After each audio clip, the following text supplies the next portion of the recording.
Alright guys, this is a video explanation of the evens of this review packet. I'm going to focus on basically the right side here.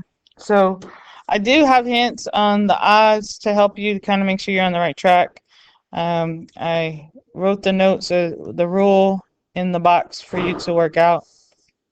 So here we have number 2 is the negative exponent rule. So any base that's the x raised to a negative exponent, this is saying a negative b actually. That's supposed to be a b, not a 6. We change that negative exponent by taking the reciprocal. So that means we flip it. So this x comes to the bottom, the 1 comes to the top, and make it a positive exponent. So x to the b power. So since we have 4 here to the negative 3, negative 3 is my exponent. I'm going to put this over 1 and then take the reciprocal. So when I take the reciprocal, this becomes 1 over 4 to the third power.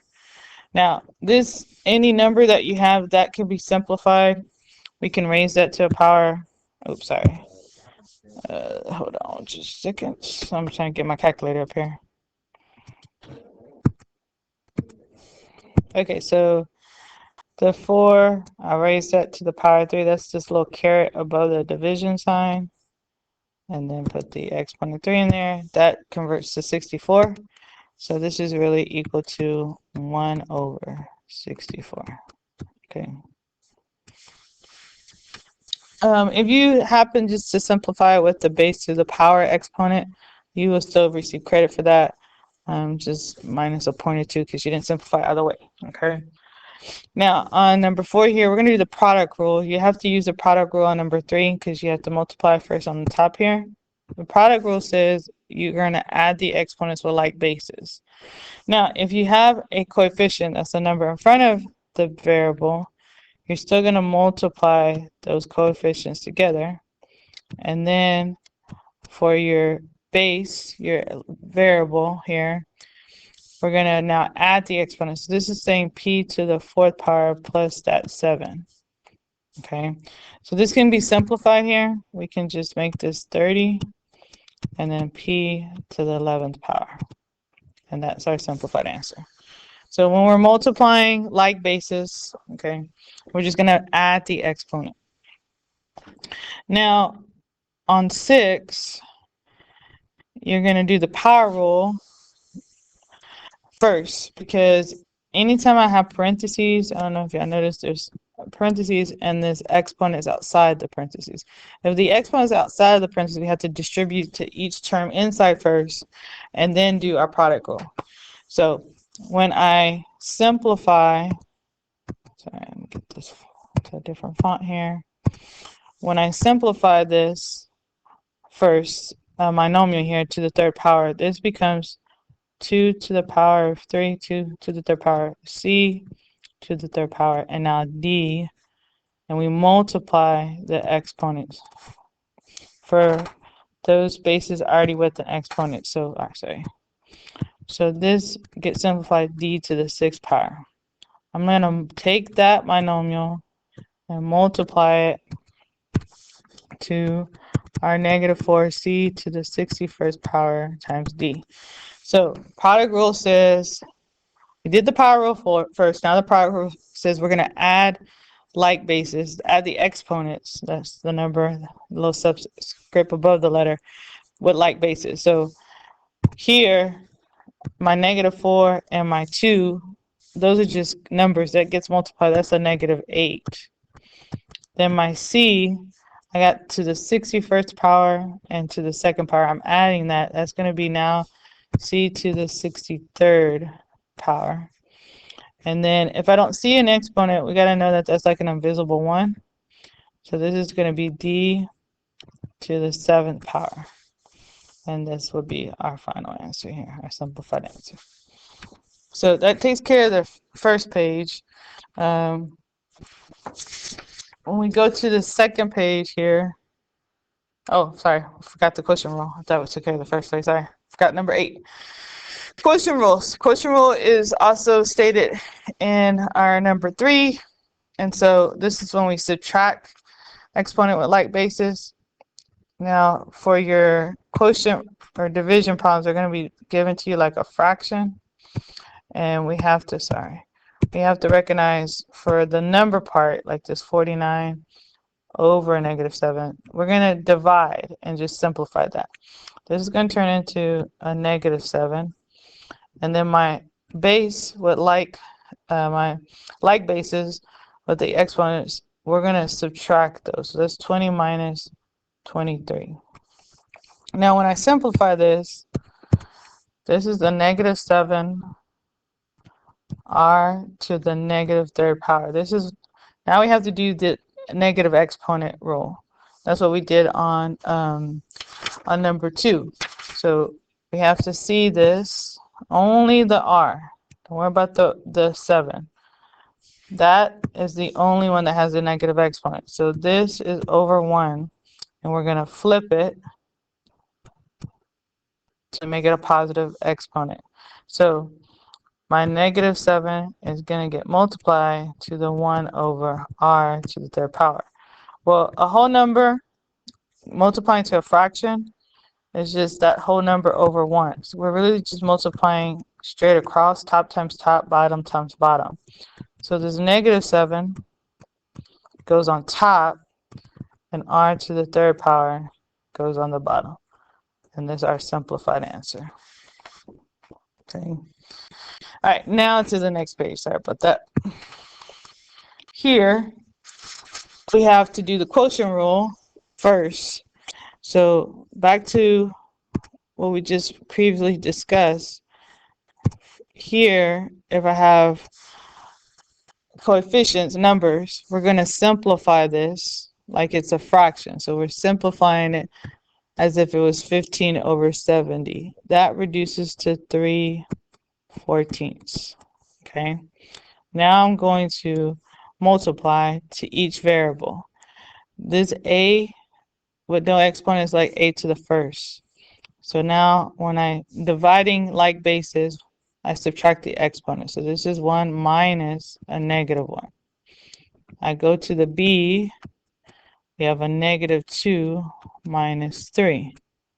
-2 exponent. And then my c, I'm going to have 3 minus 3. Okay, so we're going to just simplify this to 3/14, sorry. A now is to the +2. This is b to the -5. And this is c to the 0 power. So now we're going to do our negative exponents. Okay. All right. It's going to let me. Now we're doing the negative exponent and the 0 power rule. So the negative exponent is with this -5. We're going to change that to a positive exponent. We can't write things as negative exponents. So we're going to have to put this over 1, and then we're going to flip it. Okay. And then our 0 exponent rule says anything to the 0 power turns to 1. So this is gone, and it's just a 1. Well, we don't have to really put that 1 because anything times 1 is itself. So basically it's just going to cancel and get multiplied to everything else. So when I simplify this, I'll come over to that. We're going to have 3a squared on top of the fraction because it's our positive part. 14 is the numerator, it's on the bottom, and it's going to have b to the 5th power because we did the reciprocal for that negative exponent. And this would be our simplified answer. On 12 here, we're doing the power rule to the numerator and the denominator, so to the top and to the bottom. So when you distribute, you have to distribute to the top and you have to distribute to the bottom. So this would be 2 to the 5th power on top and y to the 5th power on the bottom. Now you can simplify your 2 to the 5th power. Okay, that becomes 32 now on top, and your y to the 5th stays at the bottom. And that's our final answer. Okay. Now here on 14, we're doing the power rule to the top and the bottom, and then we're going to end up doing our quotient rule. So I'm going to distribute this 2 to each term on the top and on the bottom. So when I do that, this is what it's going to look like. Negative 8 to the second power. D now is to the fourth power because we've got to do 2 times 2. And Z is to the 12th power. This is all over our negative 2 to the second power. D now to the second power. And Z to the 6th power. So our quotient rule is going to be for these like bases, like for the D and for the Z here. We need to simplify our negative 8 squared, and we need to simplify our negative 2 squared. So when I simplify that, that's going to become a negative, no, not negative, sorry. Negative times a negative is a positive. It's going to be positive 64 over 4. And then we still have now D, our quotient when we're subtracting. We're doing the 4 minus 2.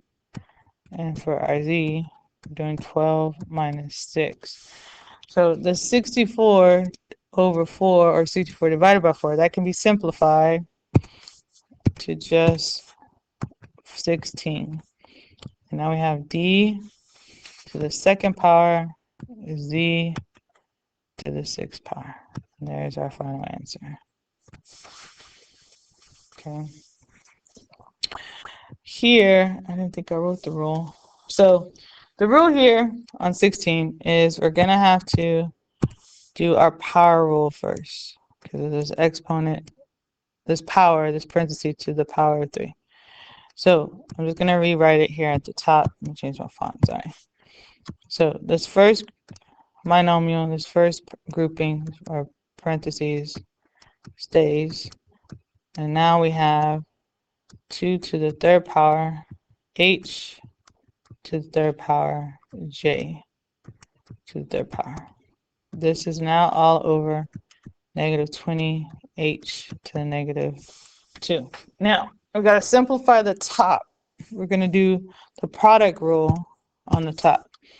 So I'm just going to rewrite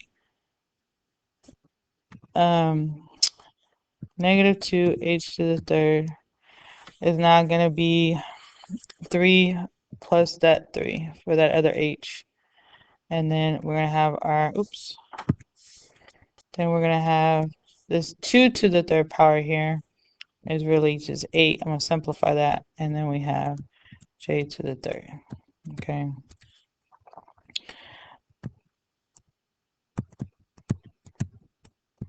So when I simplify the top here, we're going to multiply the constants together. So that's going to give us negative 16 h to the 6th power, j to the third power, all over negative 20 h to the negative 2. So now we're on the quotient rule because we're dividing and I can subtract the like basis. Now the negative 16 over 20, that can be simplified. This part is a fraction that can be reduced. Okay. And we're going to, because it's negative, divide over a negative, it's going to change our sign to a positive. So we're going to have 4/5 h. This is saying 6 minus a negative 2. Okay. And then we have our j to the third. Well, 6 minus, I forgot my negative sign right there. 6 minus a negative 2. This is not going to make this positive. So 4/5 h to the 8th power, j to the third power.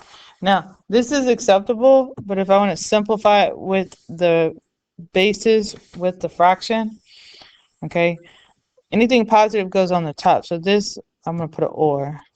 We could say 4h to the 8j cubed all over 5.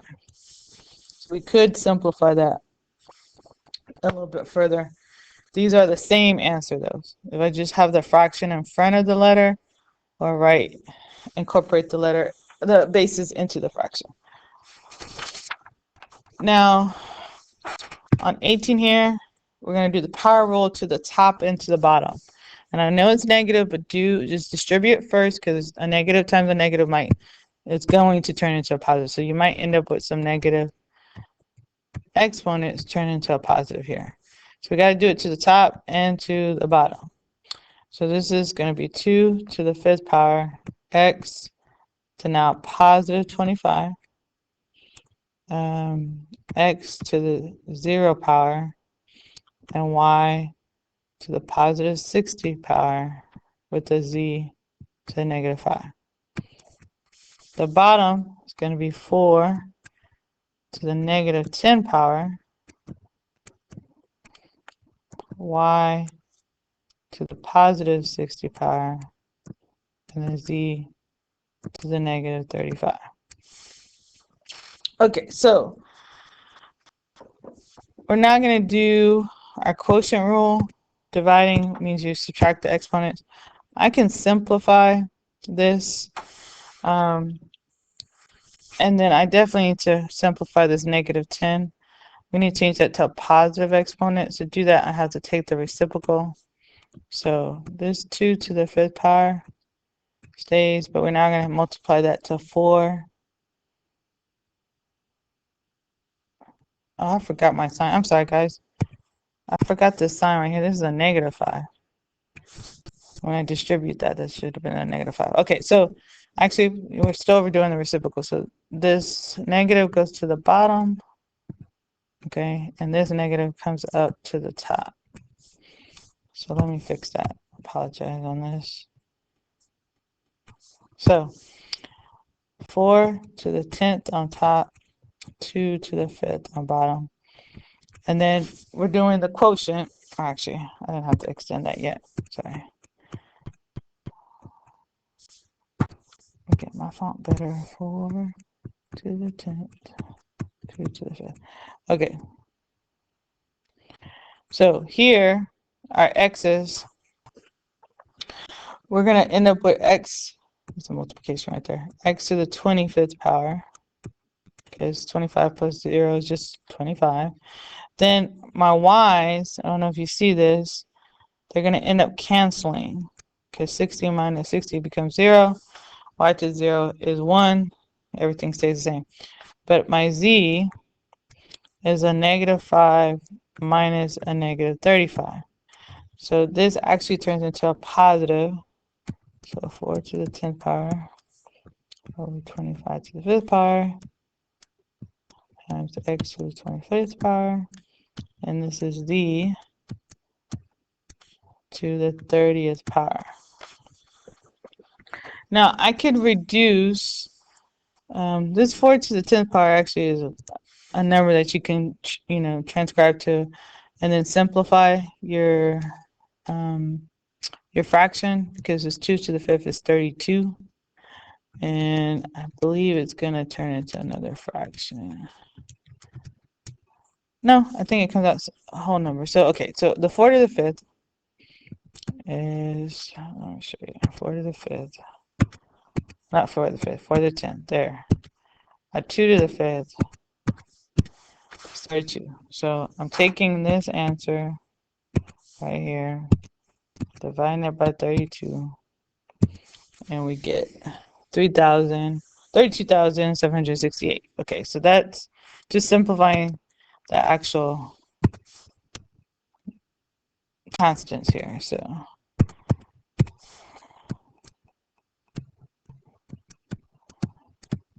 and then you keep your x to the 25th, z to the 30th. Okay, that is the simplified answer. Now for this section here, 19 to 23, find the value of each of the following expressions. They want you to substitute the value for each letter, for each variable, and then simplify it. So like on this one, I guess I can do this one. They want you to substitute this -4 for b. So they're saying -4 squared, which is actually going to turn into a positive answer of just 16. So here, my m is 1/4. So I'm doing 1/4 to the 2nd power. Remember, we're going to raise the top to the second power and the bottom to the second power. So anything, 1 raised to any power is just 1. So this is going to be 1 over 16. That's the simplified answer. Okay. So here again, our A is going to be 5 on this one, and our M is 1/4. So we have 5 times 1/4 to the third power. Okay. That's all over, what's our A? 8 to the 98. That's 5 to the 98. And then M, which is our 1/4. And then we're going to multiply that to our 1/4 to the 100th power all over, no, sorry, A was 5, so 2, we multiply that to the 5 to the 100th power all over our 1/4 squared times -4. Okay, so instead of doing each number, what we could do here, I'm going to do this in blue first, is we're going to simplify this expression. So like, remember, if I don't see an exponent, it's like an invisible 1. So I can simplify my like basis. So this here, 1 minus 8, this is going to be a to the -97. This is m. 3 minus 1 is squared. So this is a first monomial. We're going to multiply that here. This is a to the 99 power, because 100 minus 1. And we have m squared to the square here is just like saying to the -2. The way I got to a positive on the bottom is we had m to the -2. So I'm going to do the simplification first before I deal with evaluating, before I plug in the numbers, because this is going to make this go faster. Because here we're adding here -97 and 99. That gives me a squared, okay, and then -2 plus, +2 plus a -2. These are going to cancel. So all I'm really evaluating is this, is a to the second power, and my a was 5, and 5 to the second power is 25. Okay, this is going to require, the other way is going to require a lot of work, so I would just simplify each expression first and then plug it in. Okay, all right, and then when we get to the last page here, now we are going to get into some scientific notation, but we do have some kind of word problems. It says here that the room's height is 3x. Height is our distance up and down. So let's say that's 3x. The width is also 3x. No, 3x squared. And our length, because they want us to find the volume here, means it's going out this way, is 5x parentheses squared. So we got like a 3-dimensional shape here. I don't know if y'all can see it.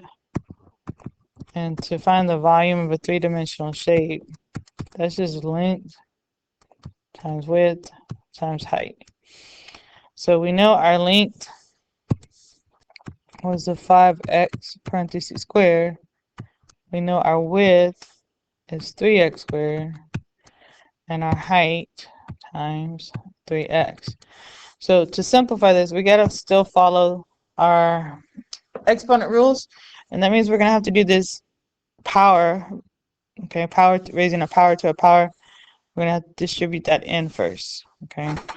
So this is really gonna be 25x squared now times 3x squared times 3x. So here we can just multiply the numbers together, okay. So 25 and 3 is 75 times 3, that's going to give me 375. And here we're just adding the exponents. So this is x to the 5th power. And there's our expression for the volume. It says if all three sides are triple, what would be the volume? So now we're taking our three sides and we're tripling it. So we're multiplying each side by 3. Okay. So when I simplify this, this is not going to be 75x squared times now 9x squared, and then times also 9x. And then we're doing our same rules. This is product rule. Okay. So you just got to multiply and add your exponents again on this one. Now, the end of this review is just dealing with scientific notation. Remember, when we're in scientific notation, it's a base 10, so everything's times 10. And our coefficient, well, we're timesing by 10, has to be a number between 1 and 9, okay? Or 1 and 10, really. It cannot be a 2-digit number. So here, they just want us to change it to scientific notation. We just got to remember, up here, we have our notes. This was on the paper we did, just as a review. And if you look here, where's that go? There it go. So if the decimal moves to the left, the exponent is positive. If the decimal moves to the right, oh, my pen's not working. It is negative. That's why we're stalling. So on 25 here, the decimal will be at the end of the number, at the last digit. Like I said, if you don't see the decimal, I'm trying to get reconnected here. Sorry, guys. You gotta remember it's at the end. So like this one, the decimal will be here. There we go. Now it's showing here on 26. So we have to move this decimal until we create a number. There we go. In right here. We don't want to go here. That's 58. That's a 2-digit number. We want a single-digit number. It can be a decimal after, but we just want a single. So this means we're moving right here between the 5 and the 8. So that's our coefficient, 5.8 times 10. And then we just have to see how many times we moved our decimal over. And because we're moving it to the right, it's going to be negative. Okay. So this would be -6. Yeah. Okay. Now, if you go from scientific notation to regular notation, same thing. You got to move your decimal. Okay. If it's positive, then we are moving the decimal to the right. If it's negative, we're moving it to the left. So this 2, oops, sorry. It's like saying 2.0, and it's a positive, it's a -2 here, so we're moving it to the left 2 units, and then filling in. Okay, so this would be 0.2. 0.2. You could put the 0 after, but it's not necessary. It means the same thing. Okay. Here, we're moving this positive decimal to the right. So we're moving it to the right 11 times. 1, 2, 3. And then we're filling in our zeros.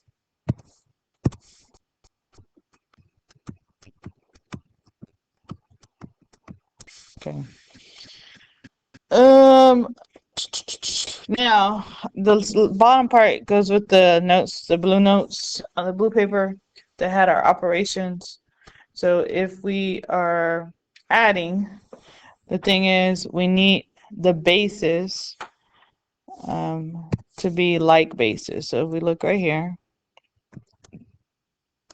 this is not a like base. We have 10 to the 6 and then we have 10 to the 8. So we want it to go up to the higher base, change the smallest one, the smallest exponent into the larger one. So I'm talking about this 6, we want it to go back to an 8 so that we can make it into a like term. So in order to do that, I have to move this decimal. So I'm going to move it. Let me get my font here. If I move it one space this way, that's only to the 7th power. I got to move it 2 spaces. So this is 0.021 times 10 now to the 8th power plus 6 times 10 to the 8th power. So now that we have like bases, okay, so these two are now the same, we can just add our coefficient. So we're adding the 0.021 plus the 6, and then we're going to have 10 times 10 to the 8th. So